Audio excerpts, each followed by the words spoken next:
A lot of students, you'll just see the relief and they just start opening up. Hey there, welcome to Social Work Scrapbook. Today I'm talking about my favorite population, which is high school students. It may not be your favorite, but I'm gonna help you, especially if you're needing ways to engage high school students. If you're getting those blank stares, if they're not opening up to you, I'm gonna share 2 big red flags that you might be throwing out there without even noticing it. That is at the very end of the video, so be sure you watch to the very end. I'm also gonna share 3 interventions that I use and I lean on to get students to open up. And then of course, who's your team of resources at the high school? Because you will need a team of resources to eliminate the overwhelm. You don't want to be the only one to provide services to these students. We want to build a team for them, right? Always thinking holistically. Let's jump into this video.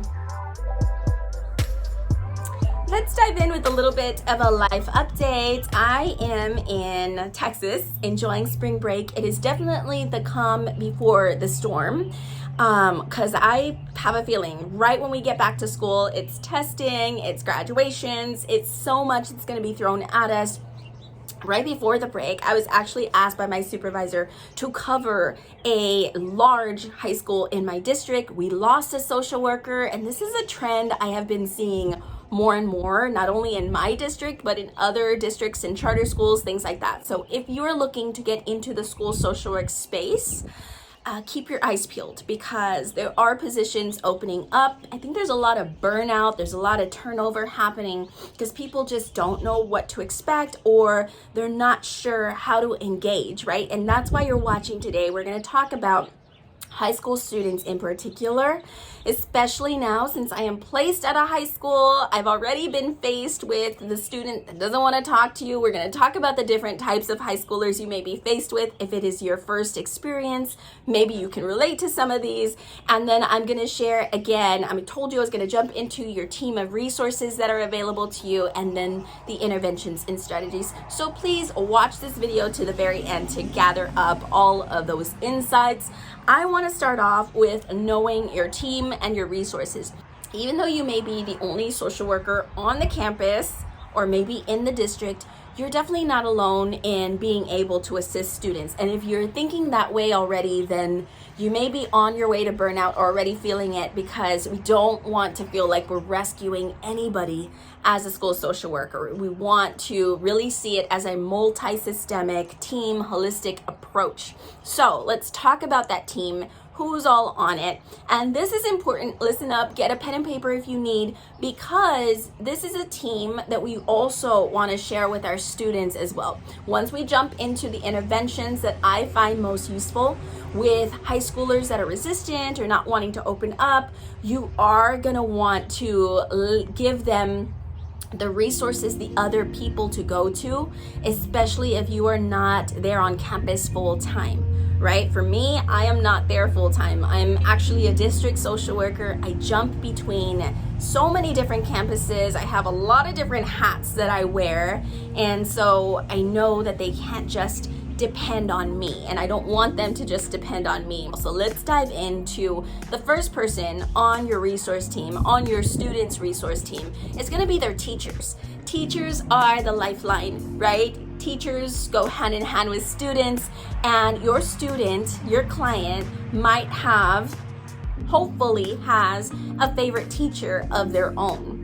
So teachers can really be seen as mentors for some of our students, and it's awesome to realize this. This is one of the first assessment questions that I'll ask my student, is if they are close to any teachers, if they are friends or enjoy the company of any of their teachers. And this could be on their current class schedule or in the past. It does not matter. As long as that person is there on the campus, then we have a resource to lean on when we need motivation, when we need someone to follow up with our student, when we need our student to go to a safe place to land. You might be kind of catching on to what I'm doing. I'm essentially building out the support system on the campus for that student. So if they are close to a teacher, have a favorite teacher, that's a big check. Please consider that one of your resources as well. Number 2 is going to be any coaches or extracurricular type of mentors. So there's lots of clubs and there's lots of different extracurricular activities happening on campuses everywhere. Find out what those groups are, what those sports are, if your student is involved in any of those things, because they're definitely going to be a support system for that student, but for you as well as you're creating interventions and following up with interventions and getting a good background knowledge of this student, which you should be doing, right? The more we know about the student, the better we're going to be able to create individual interventions for this particular client.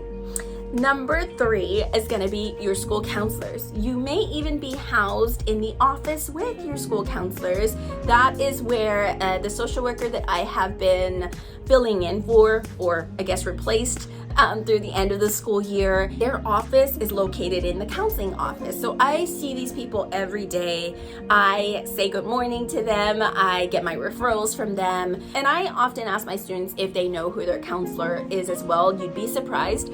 Some, I'd say the majority, don't really know. And depending on the campus, sometimes students are broken down by grade level and a counselor can serve a particular grade level. Sometimes it's by the last letter of, the first letter of their last name.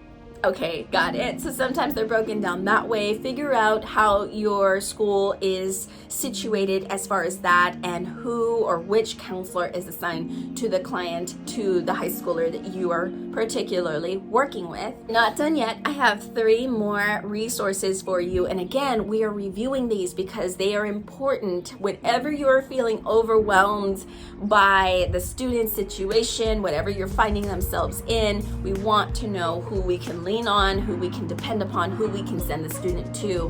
And these next 3 are going to be ones that you may not have thought about. If your student is part of a special population, this is beyond activities or sports. If they are being serviced through special ed, GT, which is gifted and talented, I'm trying to think of some others. They may have a case manager. That's how it's set up in my district. Is there's case managers. That's what they're called. They're not social workers.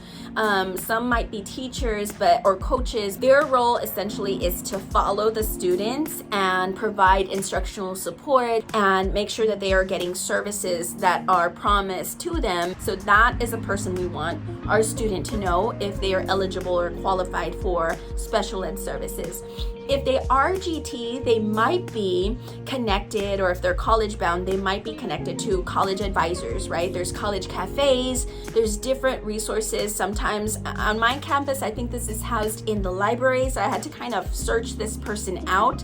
But they are great resources when you're getting ready to help a high schooler transition, right? Out of high school into career paths or colleges or financial aid, all those things that are going to be stressors to our students that we might be overlooking, right? We need to know those resources so we are not recreating the wheel trying to help them sign up for financial aid, this, that, and the other. There are people on campus that are servicing the campus in this way. So find out who they are, where they are, and get to know them. So the last person on the team or resource, and it's kind of like bonus, right, are the different agencies that might be coming into campus to provide mental health services already. So this is kind of what I do as a district social worker. I work with a unique set of students that are referred to me for mental health services, right? And so I am wearing both hats right now, but I am that person that you would call on, right? So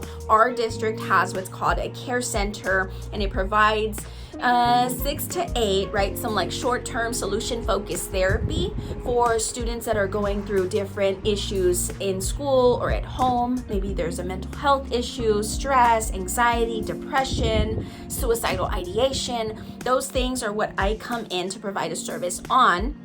And obviously, I know that I exist, but I think when you're in it, there's like this what is it called? A horse blinder. There's this effect where you kind of don't see all the different possibilities. So if you're watching this, tuning in, Do some research. See if your district contracts with different counseling agencies. I know in Texas, largely every district I've worked in has communities in schools. I actually interned. That was my first internship in my MSW program. And these agencies, this agency is housed within several at-risk high schools, and these people hold a caseload of students that they service. They will meet with them. They will provide academic support, tutoring. They also do different social skills groups, anger management groups, college planning. They basically do it all. They are not all social workers, but I'd say they have a very huge social work heart. They have school supplies, food drives. They kind of do very similar things that a school social worker or school counselor might be seen doing. So finding out if your campus or district contracts with different counseling or mental health agencies is going to be crucial and important, so that you can link that student that you're working with, right? As soon as we start engaging them and getting all this information out of them, we can link them to the appropriate resources or long-term resources over the summer or upon graduation, etc., etc., etc. So now that we have gone through all of your team, your resources, the support system, essentially on the campus for your student, let's talk about the types of students that you may come across. So the first student is going to be your very talkative student. Maybe they're not talking about the topic at hand, what you want them to be talking about, but they're definitely talking, they're using their time. Be aware that sometimes students are going to come to you to get out of class, right? It feels really good to have a student that is utilizing your session time and wanting to come and see you, and then you'll kind of click, hey, this student always comes during third period. What the heck? Let me look at their schedule. Let me figure this out. This is the student that's trying to escape a quiz, a class, another person in class, a teacher in class. They're avoiding something. I love these students, but boundaries are gonna be very important with these type of students. This could be a whole nother video, but be aware that if you have a lot of students coming to you, you may not have any problems engaging some students, and that's great, but recognize that boundaries are gonna be important here.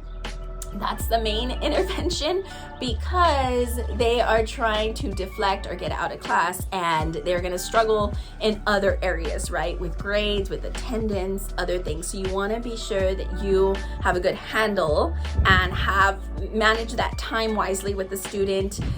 Again, we could talk about this. If you are dealing with this, leave me a comment down below with your big questions, and I would love to come back and share some more of my insights on this. But you're more here for the other types of students, right? So there's the student that will not open up, right? This is the student that you call, doesn't want to be there, tight-lipped, yes, no answers. What else? No eye contact, possibly. Basically looks very, I would say flat affect, but not really, because they're doing something to you where you feel a little nervous across the desk or across the room, the office space from this student. Take a deep breath. This is not about you, and this is everything about the school system, okay? Most students, especially at this age, are being talked to. They're talked at. They are not listened to. So they are coming into your office, into your space, expecting that the same setup, the same environment. So they're gonna sit there and listen, right? As social workers or school counselors, we're not used to that. We want them to talk to us, but we don't know why they're just sitting there blankly. And I'm telling you that this comes true and correct a lot of times, because that's just how they've been conditioned. It's pretty sad, actually, and we'll talk about a way to get them to open up very soon. My third type of students that you come across is the student that will flat out tell you, I do not want to talk to you. I don't want to be here. Or even worse, to me, even worse, they don't say a word. None. No, yes, no. No, just nothing. Nothing. Sometimes nothing is worse than than saying yes and no. To explain this type a little bit more and maybe where they're coming from, sorry, I'm losing my voice. These students have a lot of trust issues, and oftentimes they are the ones that are most in need of your services. They are the most in need of some safe place to be, of someone to kind of hold space for them. So I always keep this in mind, rather than jumping to the conclusion that they are resistant, that they are, that I'm uncomfortable basically, and I don't want to be there and they don't want to be there, and it's really not about me, right? I know this student needs me, so I know that I have to continue to be consistent, show up, do what I need to do to create a space that feels comfortable for them. There may be abandonment issues here. There may be a crisis that student is currently in, and that's something that I have to be sensitive and just kind of accommodating and aware of. So a lot of times with this type of student, they have never met someone like a school social worker or school counselor that truly wants to engage them, truly wants to listen in. I have seen some TikToks that kind of make me sad a little bit. One was if you really told the truth to the school counselor, right? And students know. Students can tell when they are overwhelming you. Especially at the high school age, they can tell when you are unable to handle what they are sharing, right? And so they protect us in a lot of ways. They don't share everything that's going on because they're tired of the pity, the sympathy. They don't want that. They essentially want to be like everyone else on campus.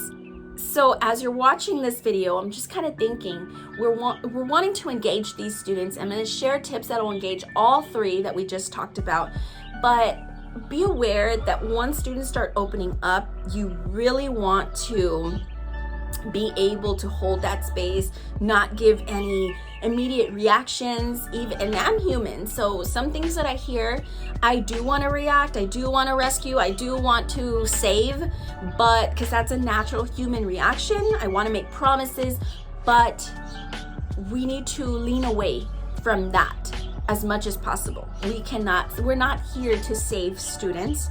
We're not here to make any promises. In fact, if you're making promises in your sessions with students, we need to stop that right away, because promises, keeping secrets, things like that, it might help to get some students to open up and share, but you and I both know there are exceptions to confidentiality and to keeping secrets, and they have to do with safety, and your high schoolers especially are going to be teetering on that confidentiality line. Don't promise anything that you are not going to be able to deliver on. Fair warning. Let's get into the interventions, the activities, the things that I say and do in my sessions with students to get them to open up and to start sharing. This may not come as a surprise. I say it in several videos, but the first intervention, but not real intervention, we'll make it an intervention to work for you, is confidentiality. So I started talking about this a little bit earlier. Recognize and realize that as a school social worker, you are one of the only professionals, remember we're talking about your team of support, of all of these different professionals.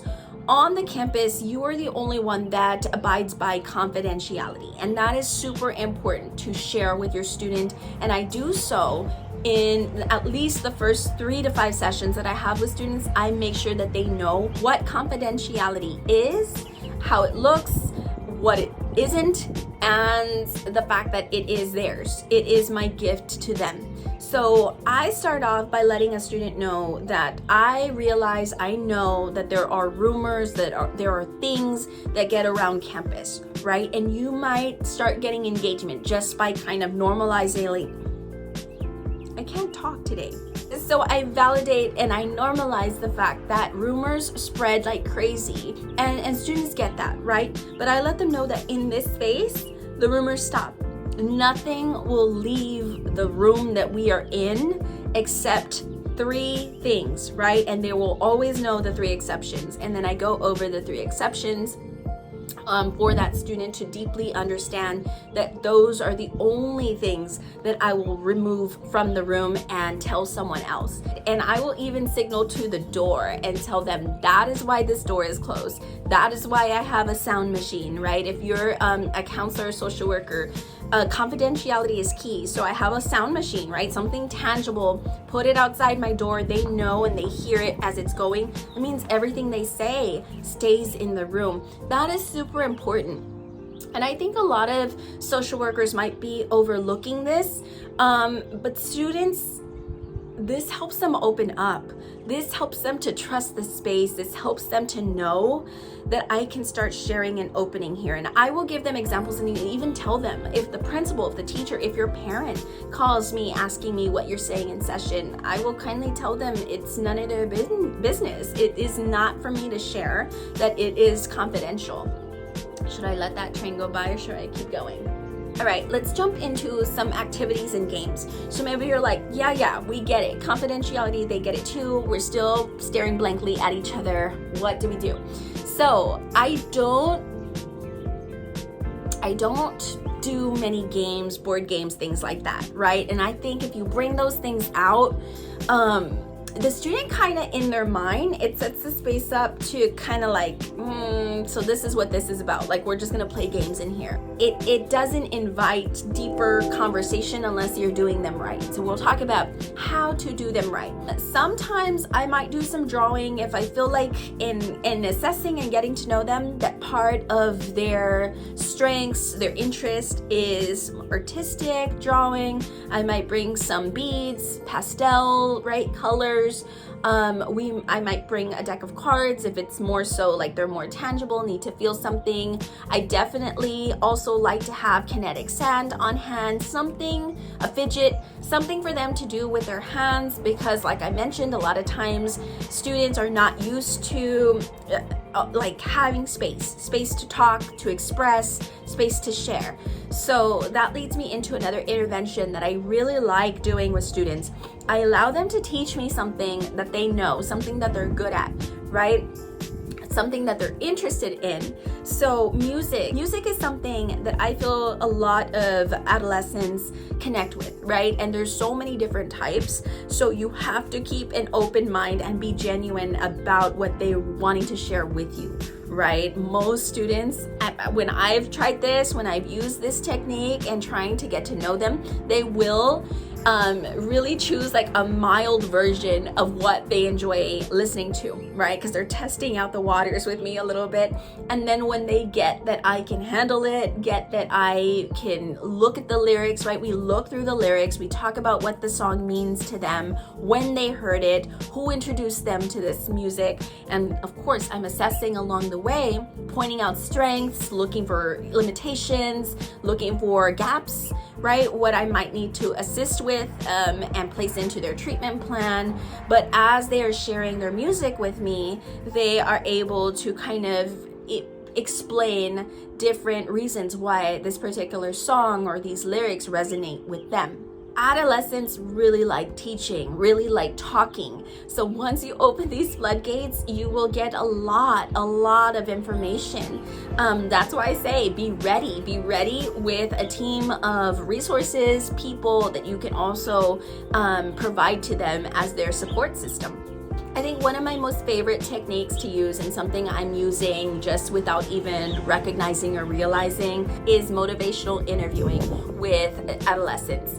It is super important to listen, but also ask a lot of leading questions. And I preface by telling students, especially students that don't know me at all, that I ask a lot of weird questions, because a lot of the questions I ask they've never heard of and they don't really know how to answer. So I want them to know to take their time in answering, that there is no right or wrong answer to the questions that I ask.